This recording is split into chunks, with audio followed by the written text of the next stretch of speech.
Welcome to another episode of NeedleWorkshop.com Web TV.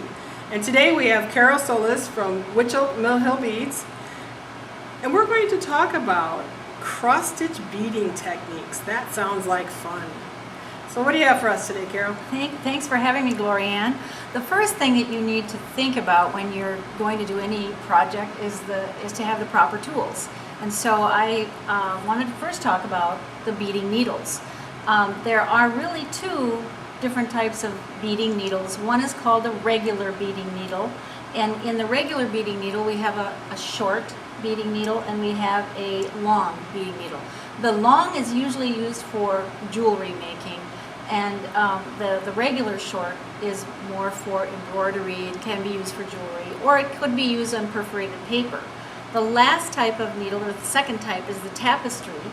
That comes in a short, and that is the kind that we want to use for cross stitch. The reason being is because the needle has a ball point, a blunt tip, so it won't split the fibers of the fabric when you're doing your cross stitch.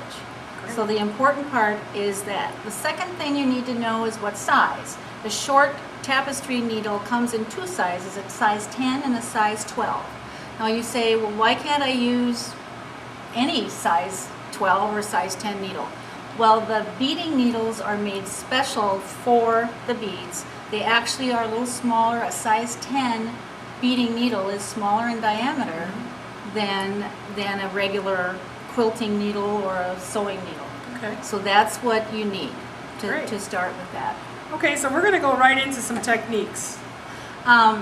You also will be using 2 strands of floss Okay. when you're doing stitching with beads, and you wonder how you're going to get the thread through this little tiny eye. You can just do 2 strands. You just put 1 strand through, and then you pull the ends down even, and you have 2 working strands.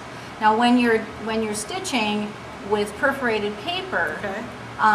You stitch with 3 strands of floss, but when you are beading, you bead with 2. So you need to stitch everything first, and then you can go back and do your stitching with the beads. However, when you're stitching with any fabric, such as a 10 count Aida fabric or a 28 count linen fabric, you're usually using 2 strands of floss. Okay. And when you do that, then you can, if you wish, stitch the beads on as you are stitching. There's a section in here where it has some green stitching floss and it has some beads. Okay. If you're using the same floss, you may stitch those beads on at the same time that when you come to the symbol for the bead, you may stitch that on at the same time. Great. Okay. So Carol, what are you going to have for our first technique? The first technique I'm going to talk about is how to attach a petite seed bead with a cross stitch. Petite seed beads are the smallest that we have. They're the size 15, which is 2 millimeters in diameter. They are attached with a cross stitch because they are very small, so this will help to make them more secure.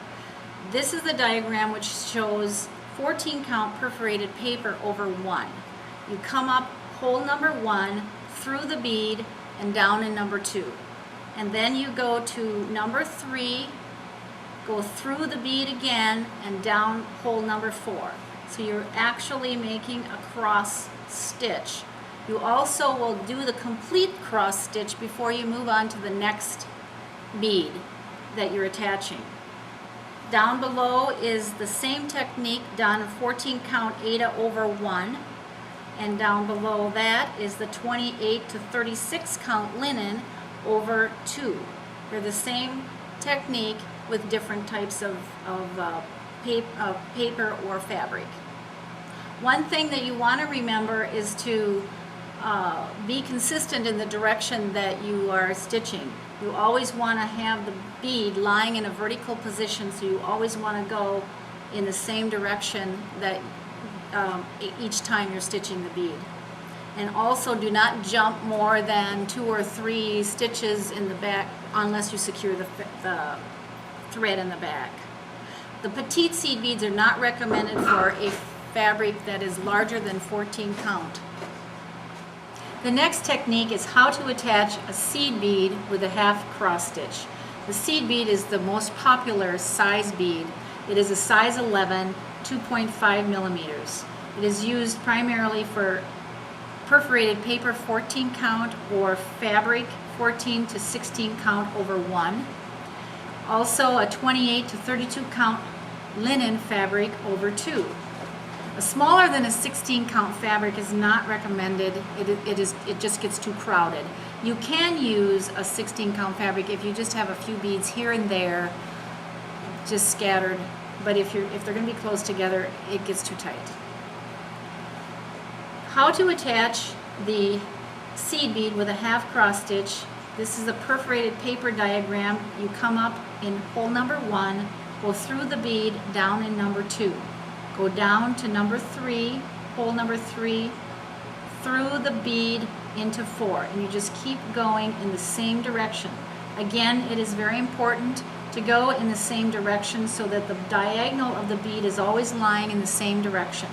When you go back the other direction, you go from A to B through the bead, back up through C, down through D, up, and so on.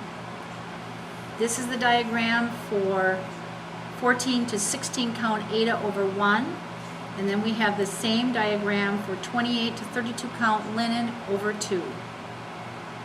Carol, I have a question for you. Why half cross stitch for a seed bead and a full cross stitch for the petite bead? Well, for the seed bead, because they are a little larger, you don't need to have as much security to attach the bead. A half cross stitch is enough to secure the beads. And especially when they are close together, as you can kind of see in the diagram, they nest together a little bit, so they kind of hold themselves in position.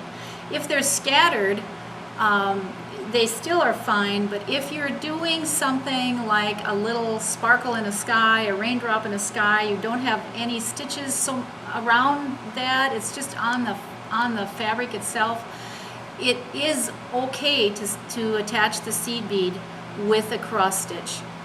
It's just something that you want to look at when you're doing your stitching and see if it holds in place well enough. If it doesn't, go ahead and use a cross stitch. Okay, great.